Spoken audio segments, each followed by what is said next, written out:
Welcome to everyone who's here. My name is Terry Leventhal. I'm the director of the Cockburn Association.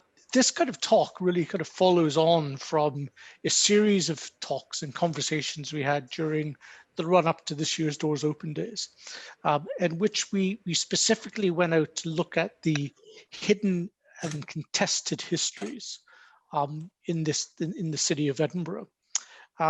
And these still kind of rage today, dare I kind of say it, as we look at the debates around, continued debates around Henry Dundas and statues and memorialization of those kind of functions. Enough of that, we won't go down that territory this evening.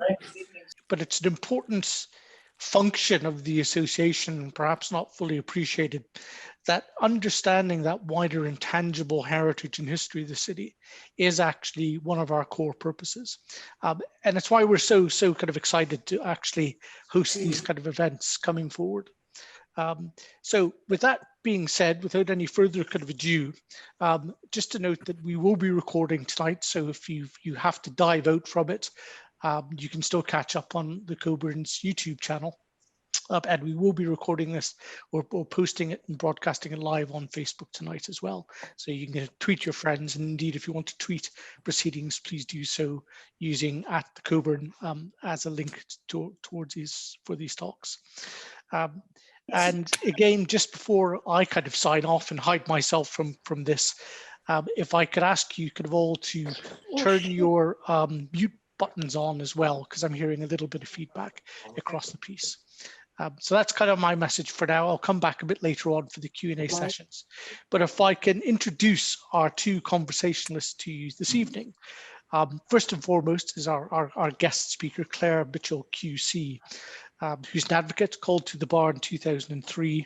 And I note was elected the Lawyer of the Month for kind of June 2020. So congratulations for that kind of accolade as well. That's fantastic. But of course, most importantly for us, she's the driving force behind the Witches of Scotland organisation, which we're going to hear all about shortly. And of course, participating in the conversation is our very own chairman, Professor Cliff Hague. So without any further ado, if I can hand over to you, Cliff, to start the proceedings. Thank you. Thank you, Terry, and welcome everybody, and special welcome to Claire. We're going to spend 40 minutes or so, 40 minutes discussing witches and witches in Scotland and the history behind that, and the case that is being strongly made for some reparation and apologies to be made in relation to those who were unjustly treated through those very tough years. So Claire, to start off, you must be a pretty busy person, a QC, and sure lots of other aspects to your life. What persuaded you to start this campaign around Witches of Scotland? Well, thank you. First of all, it's absolutely lovely to be here tonight. I'm delighted to come and speak with you. I was very flattered to receive an invitation. I have always been interested in the story of witches. I have, you know, as a lot of people I think do in Scotland, know that we have some sort of a history of witches. We hear about the witches in Macbeth Shakespeare. We sometimes go visiting places and see small plaques that relate to witches. And I always had a sort of understanding that there was this history in Scotland, although my history was pretty poor. And my day job is I work as an advocate at the Scottish Bar, and for the most part of my job I deal with miscarriage of justice cases. So I usually work in the appeal court, trying to, where it is possible, to overturn people's convictions if there might have been a miscarriage of justice. So a combination of already being interested in witches and miscarriages of justice, already I had in the back of my mind that this was something that I would like to address in some way. But I realised that we can't try and overturn their convictions because they are not alive, their family members aren't alive, and therefore trying to overturn their conviction in the ordinary way simply wouldn't work. So I'd always that thought in the back of my mind. And then I was walking, I've got a flat in the old town in Edinburgh, and I was walking my dogs in the old town in Edinburgh through Princes Street Gardens. And the whole reason that the campaign came together all at one day was I was walking through Princes Street Gardens and I was just looking at the statues. And I had recently read a book by an author, a local author called Sarah Sheridan, who wrote a book called Where Are the Women? And she painted a different picture of Edinburgh where all the statues were put up to women instead of to men, recording their history and what they had done. And while I was in Princes Street Gardens looking at all these statues, I thought to myself, the very title of her book, I thought, where are the women? That there are no statues of what women have done throughout the time in Scotland, no recorded history of great deeds that they have done. And I think when I finally sort of snapped when I got to the top of Princes Street Gardens and saw the statue of Wojciech the bear. And Wojciech is a very good bear who did a lot of good in the Second World War. But I thought, we've got a statue of a bear here. We've got a statue of a dog. That's a Canadian dog that's twinned with Greyfriars Bobby. But we don't have any actual statues of women. And then I looked towards the Norloch and underneath the castle, the Esplanade. And I thought, not only do we not have any pictures of women or statues of women, but there isn't even any mark to show the grave miscarriage of justice that happened to hundreds of women, if not throughout the whole of the UK, throughout the whole of Scotland, thousands of women, but certainly hundreds in that spot. And it was at that point that all these kind of ideas fused together: the lack of female visibility, my interest in appeals, my interest in witches, and I went right back home and effectively wrote out what is now, I suppose, the Witches of Scotland Manifesto. Okay, and Sarah Sheridan was, of course, on another of these Cockburn Conversations last month. So if people want to pick up that, I think maybe Terry at the end can explain how you can access the recording of it. So was Scotland a particular hotspot for persecution of witches? Yes, so I knew the basic story of witches, but in order to try and find out more about it, I started researching, and the Faculty of Advocates has its library, and I researched a bit about that. But I also saw that we have some very good academics, including Professor Julian Goodyear at University of Edinburgh, who was the co-director of the Survey of Scottish Witchcraft, amongst other things. People might know the Survey of Scottish Witchcraft. And I spoke to him about witches in Scotland, and he filled me in on some of the numbers. For example, he said that academics believe that in Scotland there were approximately 5 times as many people convicted and executed for witchcraft as there was in the rest of Europe. So is that per capita sort of thing, or five times absolutely? Well, that's interesting, and in fact, the detail of that can be found in episode 4 of the Witches of Scotland podcast, because what he does is he explains to us how that is done, because he said if we're looking at, essentially, I wouldn't want to misquote him, and that's why I'm putting you to that, but he said essentially for the people who were accused, 5 times as many of them were executed in Scotland. And he explains the way that is calculated, because he explained to us that in order to work out how that's done, you have to take into differences, for example, over the period of time it took place, and over the geographical size of the area. So some particular areas had very high hotspots, but but not when you looked at it evened out. So there are those sorts of things to consider. He also explained to us that of the people that were convicted, 84% were women. So there were also some men convicted as witches in Scotland. And of that 2,500, 16% therefore would have been men who were convicted as well. And is there any reason why people were so fierce about it in Scotland?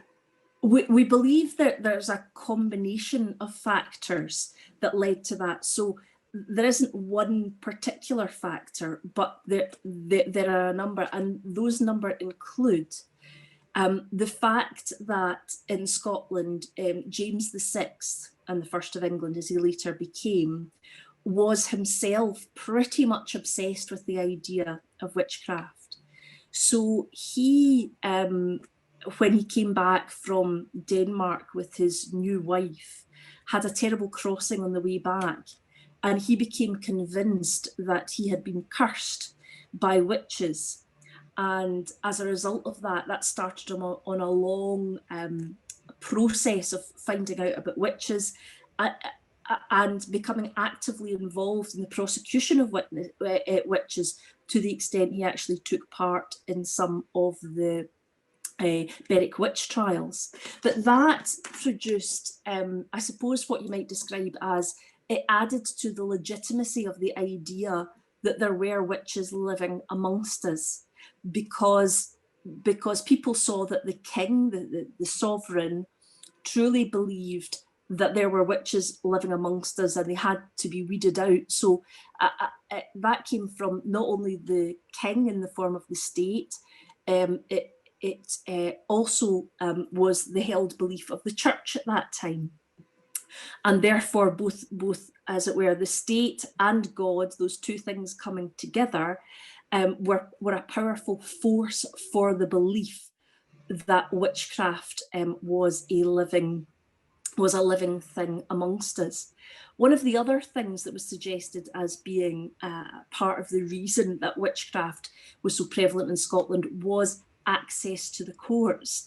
The fact that we had in our local community kirk sessions, which would deal with neighbour disputes or in matters of godliness and or otherwise indeed.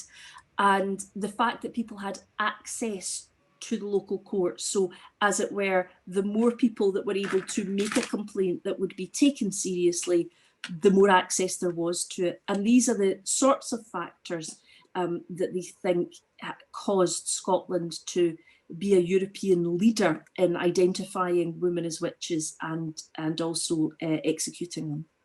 So was it quite a small step from a neighbour dispute to accusing somebody of witchcraft? Well, again, I will credit Julian Goodyear with explaining this to us only very recently. He said fundamentally underlying a lot of allegations were people falling out. But because then what happened was, if you fell out with someone and then you became unwell, or a family member became unwell, or one of your animals became unwell, and you were looking for a rationale for that, it might be that you then suspected that that person who you had fallen out with had in some way affected you, had cursed you. And therefore it was only a small psychological step that needed to be taken between falling out with someone and then believing that person had somehow cursed you. And unfortunately, it didn't take much more than that type of allegation to reach the courts. So if I was living in the old town in the 16th century and didn't get on very well with my neighbour and the cat fell ill, the obvious thing would be to say, hey, I've been cursed. It must be the witch next door that's done it. That is sadly, it's not much more complicated than that. That really was what it was about. It was because people genuinely believed that the devil was amongst them and the devil was doing evil, which included making people sick, that sort of thing. So it was a rationale which came from a genuine belief in the devil being amongst them and attributing factors to that. I mean, that's as a generality how it would happen. There may have been, of course, people who just made things up, as well as there may have been people who genuinely believed it.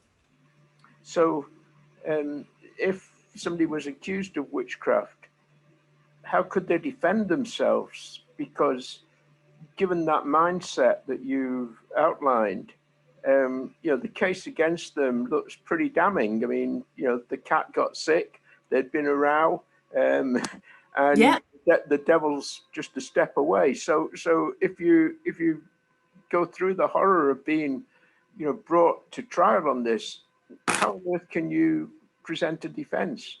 Well, before we even get to the defence, if I can explain to you, it was almost even worse than that, because what happened was that if you were arrested and you wanted to be, they wanted to speak to you, they wanted to hear whether or not you accepted that you were guilty of that you were going to confess to this terrible crime.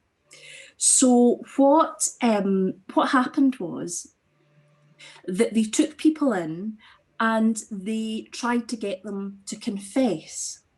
Now, in Scotland, the favoured method of confession was sleep deprivation. So in other countries, and we'd still had these, and they did happen, but the most prevalent form of trying to get people to confess was the use of sleep deprivation.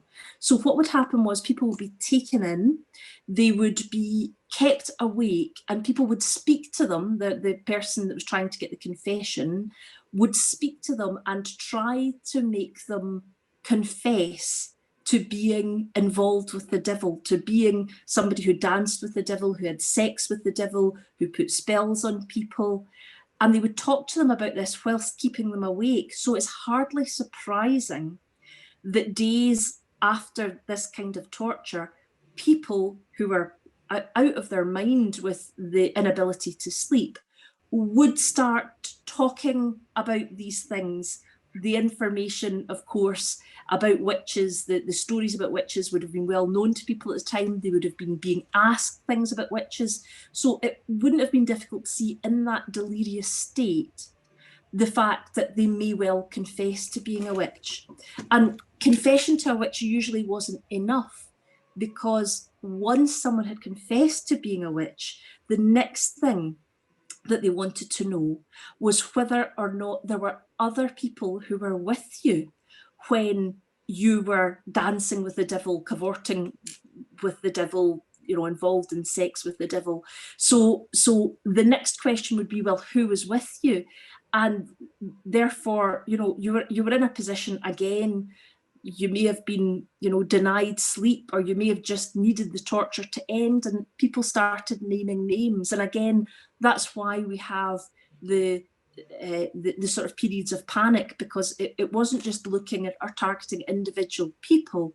It was then getting those people to name names, which of course had an effect of more and more people being found to be witches. So just to get back to your question, which was how could you defend yourself at trial? There are many occasions at trial where whatever defence you would now want to put up was really not worth anything, because you had your confession that had been obtained from you, and people would come to speak to that. Not only that, but there were in many cases an objection to women giving evidence on their own behalf, because women weren't competent witnesses to give evidence. So even if you were charged with such an offence, there were very many occasions when women, even if they were trying to defend themselves at that stage, wouldn't have been able to, because they weren't allowed to give evidence. So it was, you're right, a difficult and uphill task. Once an allegation had been made, and certainly once you'd confessed to it, it was unlikely that anyone was going to believe that you weren't actually guilty of it. And if you did confess, did that mitigate things for you, or did it just seal your fate? That was a sealing of the fate. There was little mitigation. If you were convicted under the Witchcraft Act, pardon me, of 1563, the sentence was death. There were people who were not executed, and it may have been because they cooperated, it may have been they were shown some mercy. Not all people were executed, but the vast majority of them, it seems to be, were. But also, in fairness, not everyone was convicted. There were, out of the 4,000 allegations that started, probably, as I said before, only about 2,500 people executed. I say only in inverted commas, but out of the 4,000. But part also of the reason for that is some people died in torture. So, you know, there were people who simply never made it to court to be convicted, much like the famous woman Lilith Adey, who we refer to as the Torryburn Witch, out in Fife. So yeah, that leads me on to what I was going to ask next, which was, could you give us a couple of snippets of little case studies, little vignettes of individuals and their cases, and what they were accused of, what the evidence was, what happened to them? Yes, well, that would be Lilith is perhaps one of the best ones to tell you about, not really because of the allegations that were made against her, which I think history records very generically, were that people suspected her of being a witch. There was just a belief in town that Lilith was somebody who had been practicing witchcraft, but she was taken in to be interviewed about that, interviewed to seek to get her confession. And what happened was Lilith did confess. She confessed, as it was said, to dancing with the devil, famously so, dancing with the devil. And pressure was put to bear on her, because she had confessed, to name other people. And heroically, Lilith appears held out against the idea of naming other people as witches. And during her torture, during her confinement, it's said that she lived for a month and a day, and then she died before she could ever be convicted as a witch. So when she died, there was a question over what to do with her body. I don't think they knew quite what to do. If she had been convicted as a witch, there was really no question that what they could have simply done with her is disposed of her by burning her body. But for some reason, they decided in this case not to do that. And we're not really sure why they decided not to do that. But they took her body out to the shore at Torryburn, and they put her in a box, and they put locks around that box, and then they buried her under the water when the tide went out, so the water came in and over her on a daily basis. And also they put down a huge, very thick concrete slab that's about the size, I suppose, of a coffin lid, but made of very thick concrete, and they put that slab down there. And the reason for that was that they were scared that the devil would allow Lilith to come back and wreak revenge on the people that had killed her. They were they called it, they were scared that she was going to revenir, for the French to return, to come back. So they were scared that would happen. And to this day, you can see that slab out at Torryburn. But strangely, Lilith's story, one might think, would end there. But for all that humans tried to make sure that she didn't come back, and she stayed under the watery, in her watery grave, over 100 years later, grave robbers were asked to rob her grave. They were effectively commissioned to rob her grave, because perhaps by that time people had moved into a new era and thought that the parts of a body, parts of our body would be or could be used for the purposes of, I don't know, perhaps making money as a curio. So these grave diggers did dig up the grave. They obtained not only her skull, they obtained some of her bones, we believe, and also they obtained some of the wood of the box that she had been buried in. And I mentioned that for a particular reason, because all of these pieces of her found their way into different hands. For example, her skull found its way into the Empire exhibition, and the Empire exhibition showed Lillis's skull as the skull of a witch. And the last known place that skull was exhibited, I think, was in 1937, 1938. It was the last place that it was exhibited. And after that time, we simply don't know what happened to her skull. And I know that there are people who are still trying to track it down. But if you look her up on the internet, you will actually see a picture of what her face might have looked like. And the reason for that was very good recordings had been taken of her skull, of the skull, the shape, the size.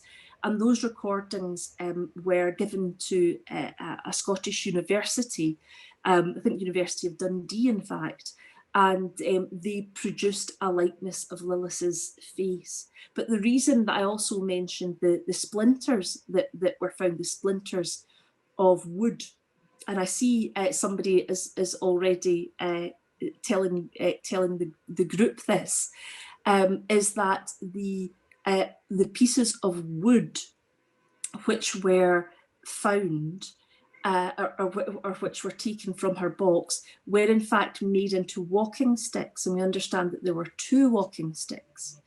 And that these walking sticks, one of them, it is believed, found its way into Andrew Carnegie's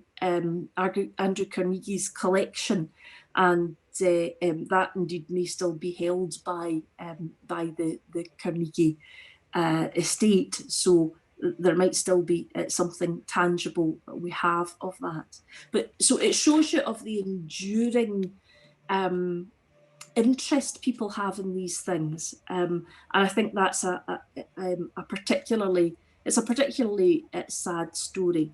But there are many, unfortunately, there are many stories of women that remain entirely unrecorded. All we have of them is their name, their marital status, the place where the trial took place, and sometimes that's it. They just don't even record whether or not they were convicted or what happened to them.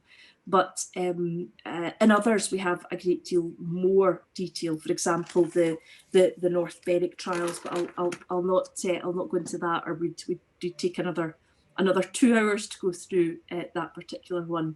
But what we're trying to do, what the Witches of Scotland campaign are trying to do, it is to remember these women. And we've started on the podcast mentioning the names of some of the women and what we know. We're going to do that at the start of every podcast, just to remind people that when we are talking about witches, that what we were really talking about are women who suffered terrible miscarriages of justice. And you started off by saying, a lot of this came together for you in Princess Street Gardens, and the recognition that there was more monuments to bears and dogs than there were to women. Do you see a case for providing some kind of physical memorial somewhere in Edinburgh town, perhaps? And what do we already have? What about the Witches' Well there? Yes, well, when I started this campaign at the start of 2020, I indicated that I wanted 3 things. I wanted a pardon, for those that were convicted. I want an apology for those that were accused. I also wanted a memorial, but not a general memorial. I wanted a national memorial, something that was paid for and put up by the state in recognition of the wrongs done. So it was a very particular type of memorial. Now I know that there have been and are, and indeed I'm very supportive of remembering the accused witches of Scotland, who for a long time have been seeking a memorial in Fife, and in fact have done already great work in putting up the Witches Trail, which is from the front at Curris to Torryburn, where Lillis's grave is to be found. Now they favour, as I understand it, a memorial in Fife in particular. I don't mind so much where the memorial is, but I think it should be a national monument. I think the state should be involved in putting up a monument to record the fact that they are sorry for it. And I think it should be done in conjunction with... Do you want it back? No. Okay, thank you. If you're going to waste it, then... Sorry. I don't know where that's from. I think it should be done in a national monument in conjunction with a pardon and an apology. So I don't really have a view on where that should be. Unfortunately, there are a number of places in Scotland where there were significant outbreaks, including Fife, where remembering the accused witches of Scotland have looked to putting up their memorial already, and you know, there are different places. For example, Orkney is one of the places where again there is some sort of a memorial, not a national memorial, but I do think that where people were killed as witches wrongly, there ought to be some recognition of that. So I would be supportive of something to be put up in the new town, be it the national monument or some memorial to witches. I think would be appropriate for the old town. We do have at the moment in the Castle Esplanade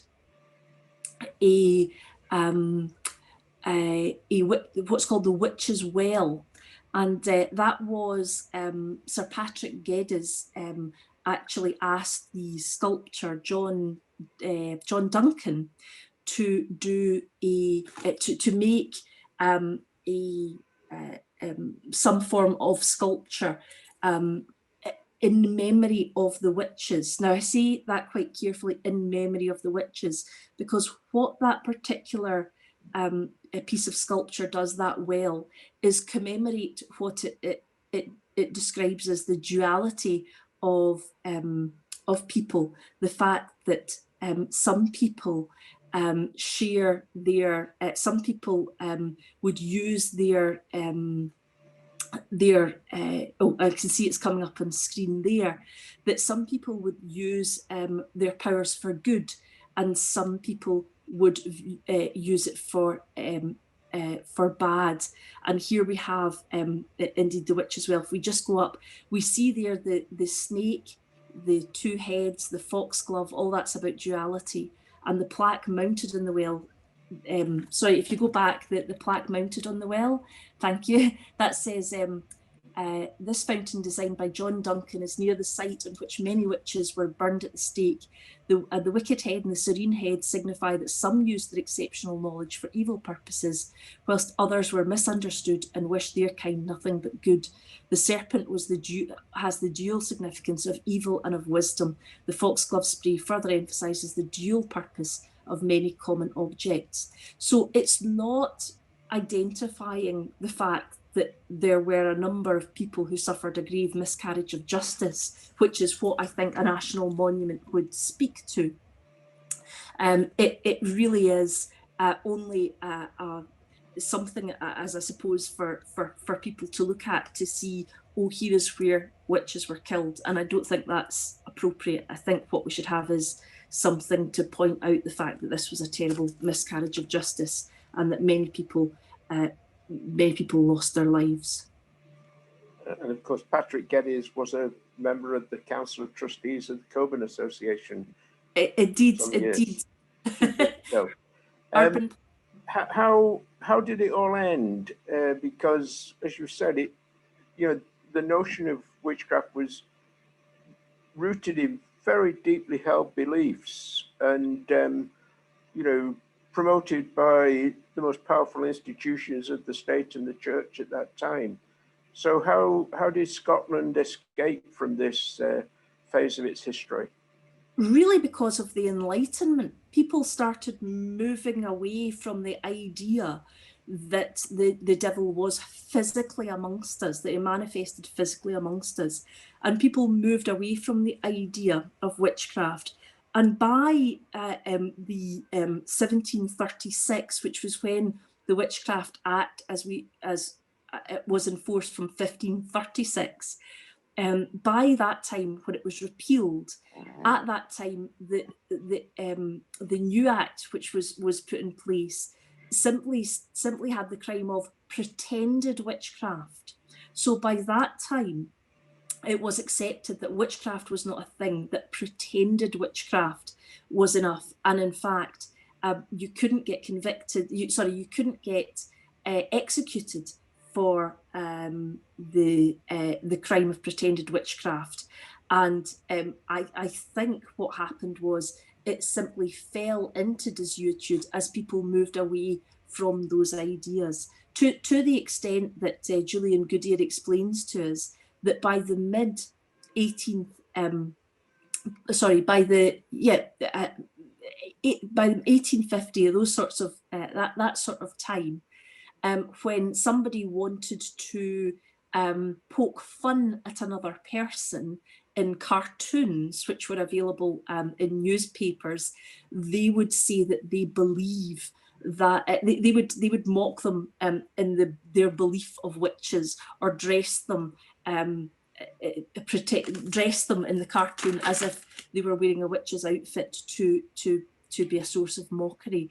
So it had moved from being a real thing. By 1736, it was acknowledged that it wasn't a real thing anymore. And by that time, people should not be convicted of it and then executed. They might be convicted of pretended witchcraft and receive a fine or something like that. And were there any individuals who sort of led that transition, who campaigned for reform of the legislation?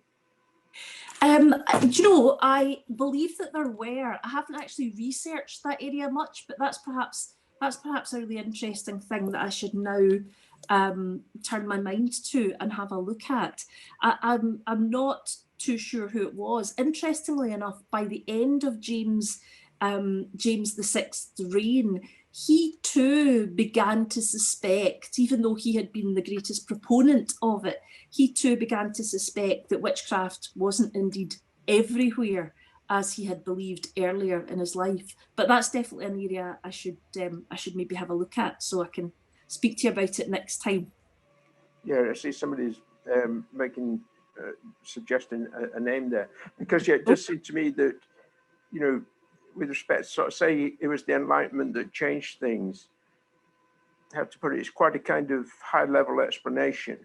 I mean, ideas are contested, and you don't flick a switch from people believing one thing to believing another thing without a whole lot of ideas and debate and institutions and so on. So yeah, it would be interesting to find that. Yes, indeed. I mean, it's still, it wasn't, you're right, absolutely, it wasn't the flick of a switch, the Enlightenment, and everyone started, oh, how could we have been so silly? But I think through a gradual, over periods of time, it became to a gradual realization that it wasn't right, and thus the law was changed.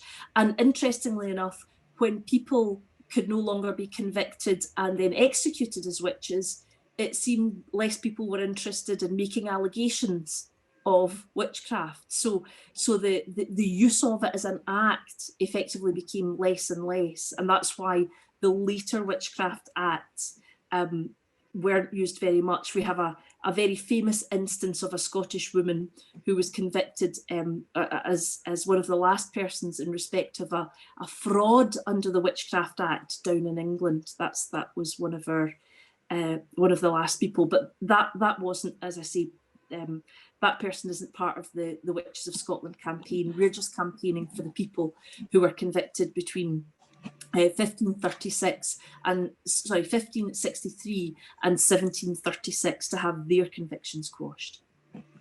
My final question, because I'm conscious there's quite a lot of other people coming in on this. We know that witchcraft wasn't just a Scottish phenomenon by any means.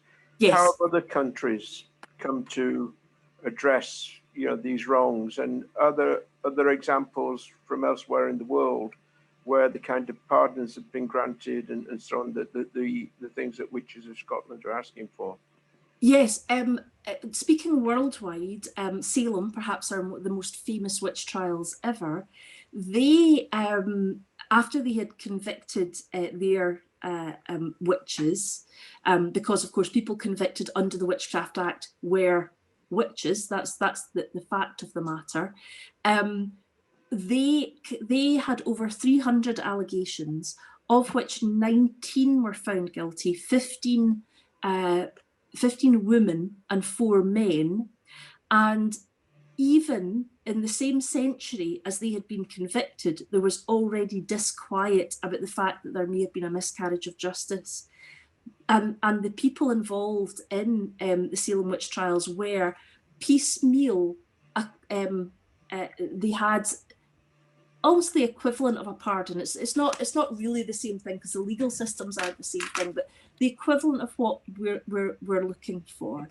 They had those all addressed in their convictions, and eventually in 1957, the mayor of Salem granted effectively what was a pardon for anyone who still hadn't been pardoned. So that happened in America. They also set up not a national monument, but they have a memorial garden in Salem. And for each person that was convicted, the 19, they have a bench setting out the name of the person on each bench. So that was a recognition of each person that had been killed.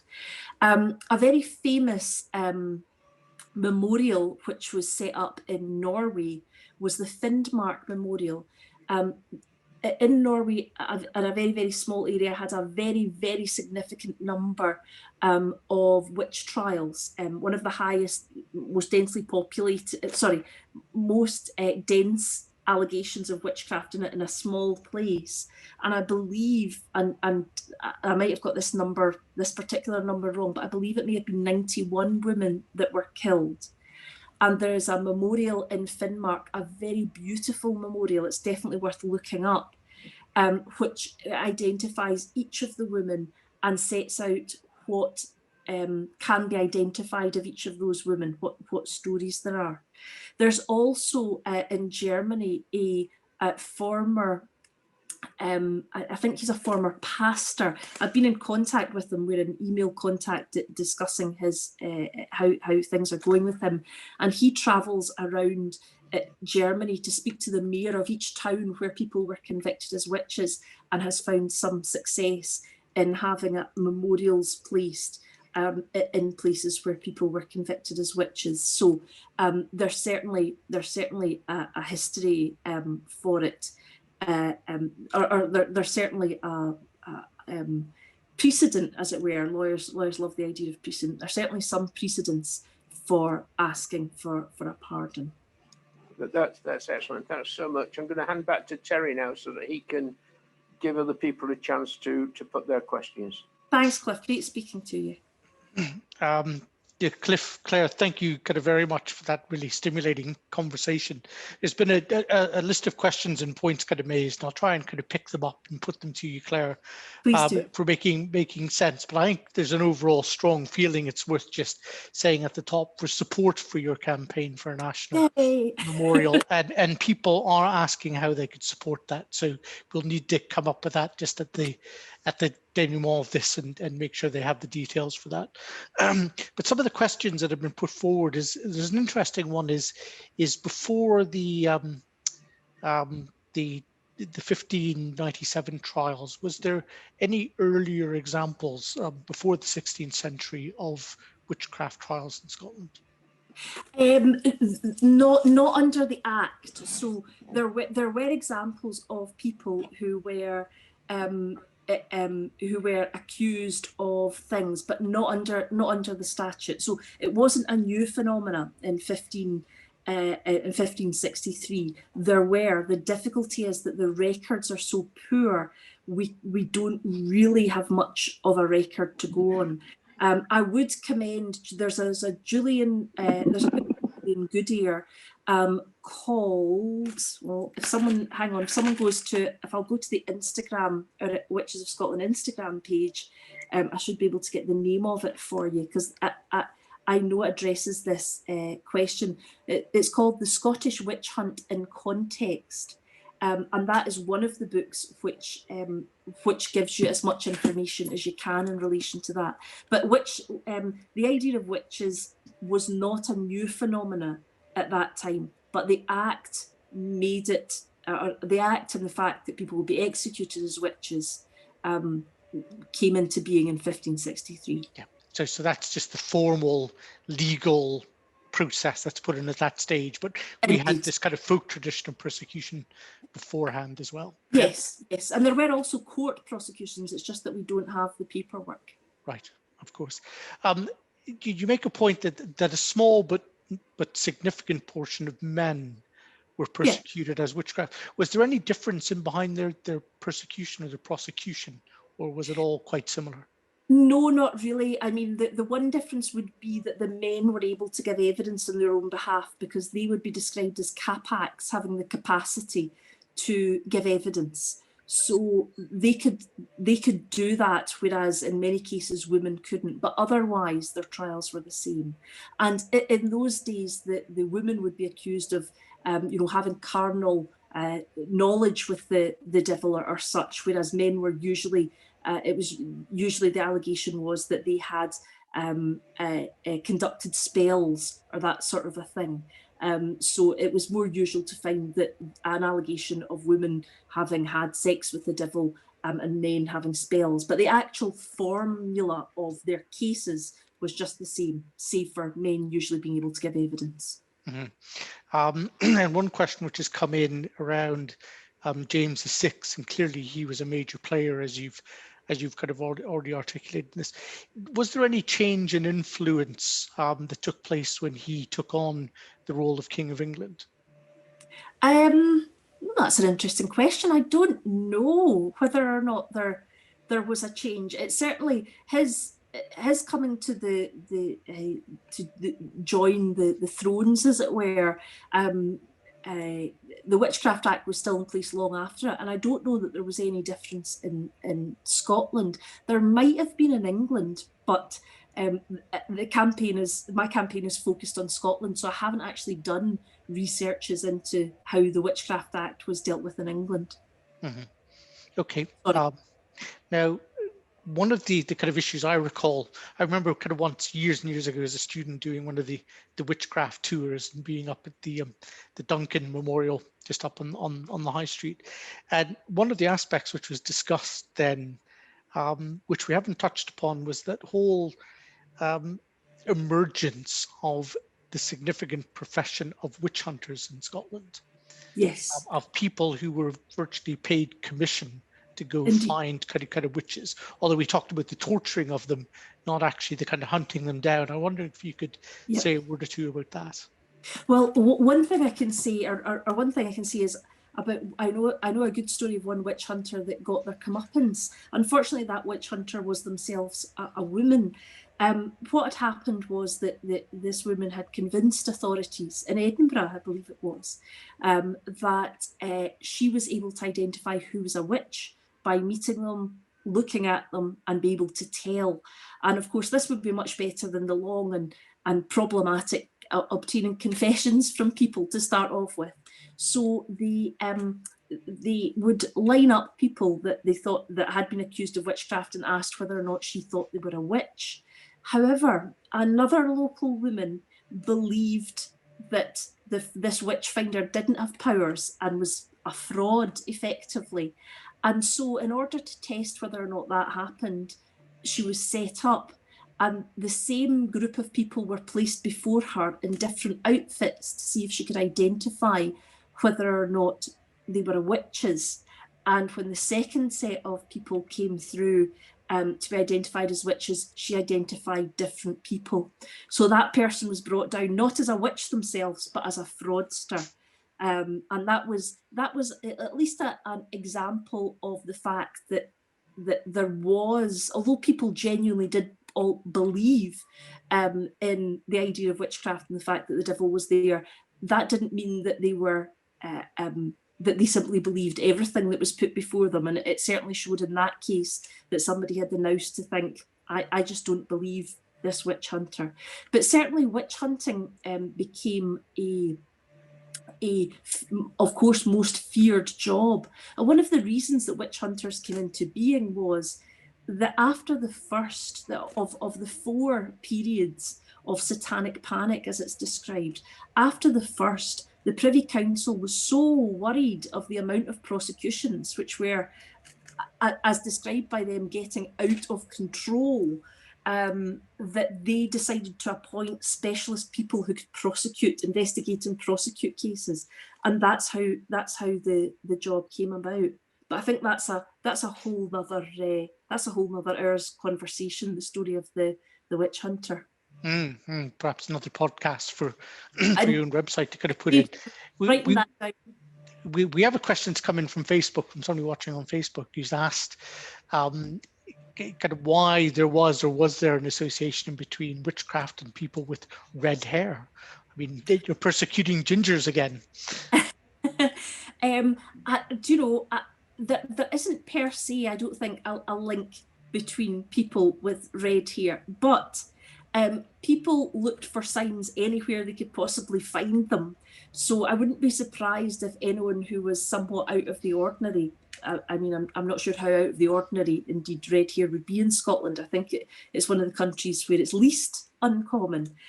So I'm not sure per se if that was a sign, but a lot of people read signs into things where people were in any way out of the ordinary, and that may have been one of them. So maybe on the witch hunter's tick list of things to look out for, probably. I mean, there were all sorts of things, witches' marks, witches' signs, and these things tend to be, as they were, kind of made up as they went along. So there are a lot of things that could have been looked at.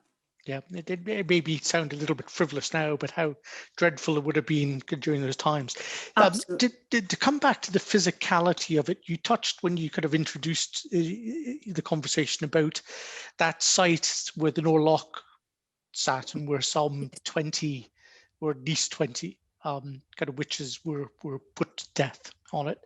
And I'm just, in thinking about the physicality of places of it, we know that Slains Castle, for example, up in the north of Aberdeen, was the site of some of the first trials of the first witch hunt in the late 16th century. And today it has the acclamation of being the home of Dracula. It's interesting how fact and fiction kind of mix in for that.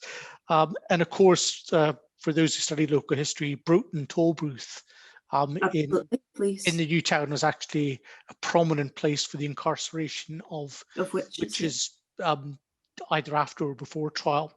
What other places in and around kind of Edinburgh would you point to that, if there was a physical element of where witch hunting and came into being? I would definitely, again, as highlighted by Remembering the Accused Witches of Scotland, I would definitely commend people to go to Curis.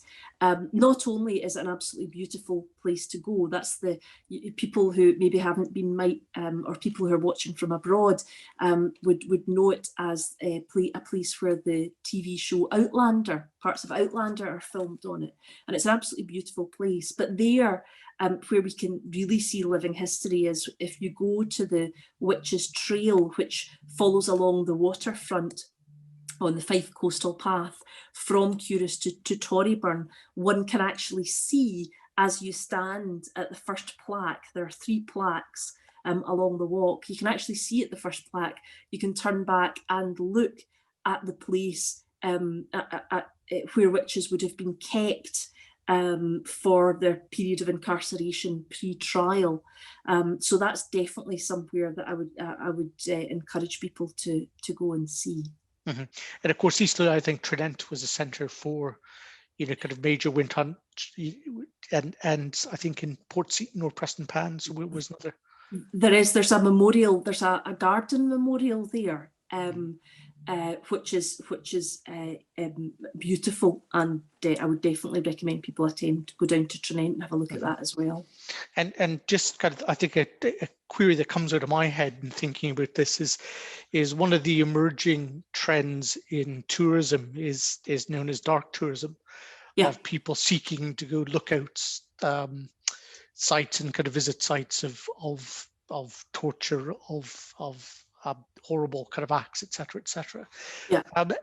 In thinking about memorializing or having a national memorial for witches, how do you then make sure that it is not a positive experience, if I can put it that way, but an enlightening and knowledge giving kind of experience rather than kind of a dark tourist one? Yeah, I totally see what you mean. And in fact, National Geographic did an article on this really recently. I can send you the link to it where they spoke to me about it, because there is a very important line to be drawn, a difficult line to draw between the idea of using these things as a tourist venue and properly memorialising people's history.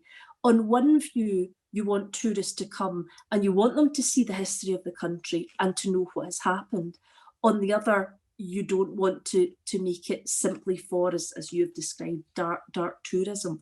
So I think that if it's done with the right intention and sensitively, and it is done for the right reasons, to record the very, very serious miscarriage of justice suffered by thousands of women and men in Scotland over that period of time, I think if it's done appropriately, then it can have the positive impact we want without it falling into the kind of gaudy tourist attraction type idea. For example, someone got in contact with me from on social media and said down in England there was someone who put up a commemoration, a memorial to witches, and they had been very happy that had happened. But the way that people were directed to it was by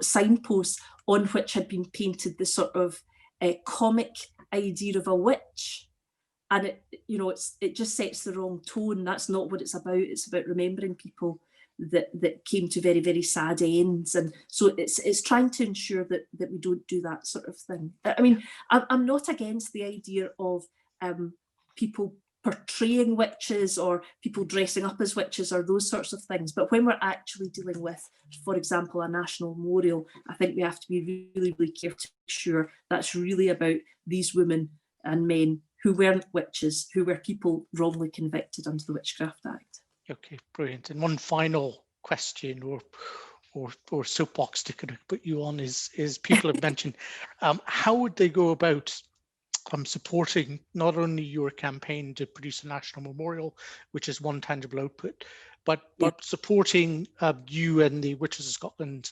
organisation in pursuing the national pardon which you're looking for? Good. Well, what we're doing at the moment, what I wanted to do was I have plans in place to seek a public pardon next year. This campaign was started on International Women's Day this year, 2020, as I've said before, with a considerable lack of clairvoyance. About 2 weeks before lockdown, I started it, and I had to stop it for a considerable period of time during lockdown. So I've only picked up again. But it's hoped by this coming International Women's Day, I'll be able to have the work done to allow me to present what I need to present to look for a pardon. What I would really like from people to do is get involved in the campaign, in promoting it amongst themselves, their family, their friends, just highlighting the fact that this has happened. Because when speaking to a lot of people, when they start off, they think, and have spoke to me about the fact that this might be a joke. Sorry, you'll hear the dogs in the background. You know, they think of it might be a bit of a joke, but when you speak to them about it and explain it, a lot of people come round the idea and think, no, that's really good. So what I would like people to do is just to promote the idea, to talk about these things, to remember the history of these women, so that when next year, at the start of next year, we look to actually move the pardon, it's something which has already seeped into the general consciousness of Scotland. If you'd like to support the campaign, please log on to www.witchesofscotland.com. You can sign up there, and when we're taking steps in the actual campaign, we will be sending out emails to explain to you what is happening, to encourage you to speak to local people, local groups, women's groups, groups such as yourself and civic society, just to highlight the campaign. So the first and easiest thing I suppose you can do is sign up, follow us on social media. We've got a great podcast, and for those of you that want much better explanations of things about witches than I can give, and certainly much more knowledgeable explanations, I would listen into the podcast, where we're only in number 5 or 6. We try and do half our podcast max because we appreciate people are busy, but we try and get experts that come to speak to us. And certainly numbers 4 and 5, Julian Goodyear, those are really detailed about witches. So please do join us, sign up, and we look forward to seeing you. And please interact with us on social media. And I should also say that Remembering Accused Witches of Scotland, they have an active social media presence as well. So I'm sure you can look them up too and find the good work that they've done. That's absolutely kind of fascinating. I'm sure everybody's taking notes about all of that. So without any further ado, really, I'll hand back to Cliff to wind up tonight's conversation. Cliff. Thank you.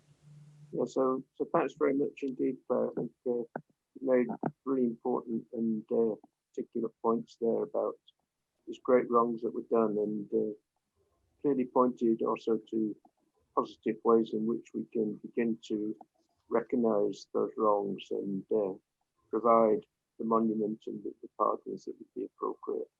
So I'm sure that all those who've been part of the broadcast will be supportive of you. I'm really pleased. Yeah, thank you so much, and thank you everyone tonight.